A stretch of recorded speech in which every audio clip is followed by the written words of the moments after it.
Injil Yesus Kristus menurut Lukas. Sekali peristiwa, Yesus menyatakan perumpamaan ini kepada beberapa orang yang menganggap dirinya benar dan memandang rendah semua orang lain. Ada dua orang pergi ke bait Allah untuk berdoa. Yang satu adalah orang Farisi dan yang lain pemungut cukai. Orang Farisi itu berdiri dan berdoa dalam hatinya begini, "Ya Allah, aku mengucap syukur kepadamu, karena aku tidak sama seperti semua orang lain. Aku bukan perampok, aku bukan orang lalim, bukan pezina, dan bukan juga seperti pemungut cukai ini. Aku berpuasa 2 kali seminggu. Aku memberikan 1/10 dari segala penghasilanku." Tetapi pemungut cukai itu berdiri jauh-jauh. Bahkan ia tidak berani menengadah ke langit, melainkan ia memukul diri dan berkata, "Ya Allah, kasihanilah aku orang berdosa ini." Aku berkata kepadamu, orang ini pulang ke rumahnya sebagai orang yang dibenarkan Allah, sedang orang lain tidak. Sebab barang siapa meninggikan diri akan direndahkan, dan barang siapa merendahkan diri akan ditinggikan. Demikianlah Injil Tuhan. Saudara-saudari santapan jiwaku, dalam masa Prapaskah ini, ada banyak hal yang bisa kita lakukan untuk menumbuhkan dan mengembangkan kehidupan iman kita. Selain berpuasa dan berpantang, bersedekah dan beramal, kita juga dipanggil untuk menjalin satu relasi yang intim, relasi yang akrab dan penuh kasih dengan Allah di dalam doa. Doa adalah satu perjumpaan iman antara orang-orang beriman dengan Allah yang Maha Kasih. Doa adalah satu relasi cinta. Doa adalah satu percakapan iman antara manusia dengan Allah.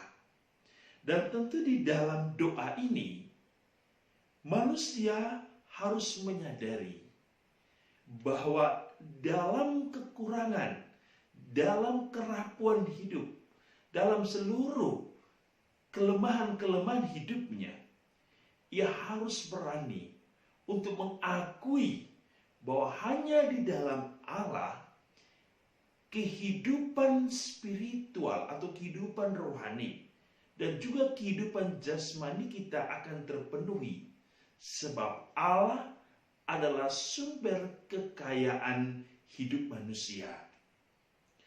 Hal yang terpenting dalam perjumpaan dan relasi dengan Allah adalah sikap kerendahan hati. Sikap kerendahan hati adalah suatu sikap yang menyadari dalam diri setiap orang bahwa ia tidak mempunyai suatu apa-apapun di dalam hidup. Ia mempunyai kekurangan, kelemahan, lalu ia ingin mencari sesuatu yang dapat memenuhi kebutuhan hidupnya, sesuatu yang dapat memenuhi kebutuhan jasmani dan rohaninya. Dan hanya di dalam Allah kita bisa menerima, menimba kekayaan itu yang mampu memenuhi kebutuhan hidup kita. Hal yang terpenting di dalam perjumpaan ini adalah mengandalkan Allah sebagai sumber kekayaan itu. Dalam kisah Injil hari ini kita mendengar kisah orang Farisi dan kisah seorang pemungut cukai. Mereka berdua datang dengan tujuan yang sama untuk berdoa. Namun dalam satu proses ada sesuatu yang berbeda. Orang Farisi datang dengan menganggap dirinya benar di hadapan Allah, memuji dirinya sendiri, dan lebih buruk, ia menganggap orang lain rendah. Ini adalah sikap kesombongan yang berarti sikap untuk menutup dirinya kepada kebenaran Allah dan sikap menutup dirinya untuk melihat siapakah dirinya teristimewa akan kekurangan dan akan kerapuan hidupnya. Ia terlalu menganggap dirinya sebagai sesuatu yang lebih dari orang lain. Dan inilah awal dari kejatuhan. Inilah awal dari dosa. Di sisi lain, seorang pemungut cukai menyadari betapa lemah dan rapuhnya hidupnya. Maka ia mencari pertolongan dari Allah. Dan pertolongan yang paling penting adalah mengandalkan Allah untuk memenuhi kebutuhan jiwanya. Ia memohon Allah dengan kerendahan hati agar ia dipulihkan, agar ia dikuduskan, disucikan, agar doa, permohonan, harapannya sungguh layak dan berkenan di hadapan Allah. Inilah sikap yang kita butuhkan di dalam masa prapaskah ini. Sikap kerendahan hati untuk membiarkan Allah datang dalam diri kita. Sikap terbuka kepada kebenaran dan kerahiman Allah.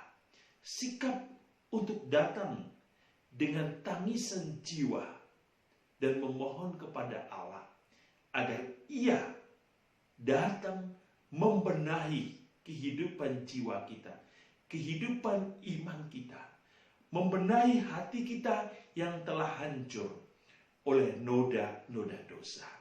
Semoga masa prapaskah ini membuat kita semakin dekat dengan Allah dan kehidupan iman kita semakin bertumbuh dan berkembang di dalam iman yang benar kepada Allah dan di dalam semangat pembaharuan diri.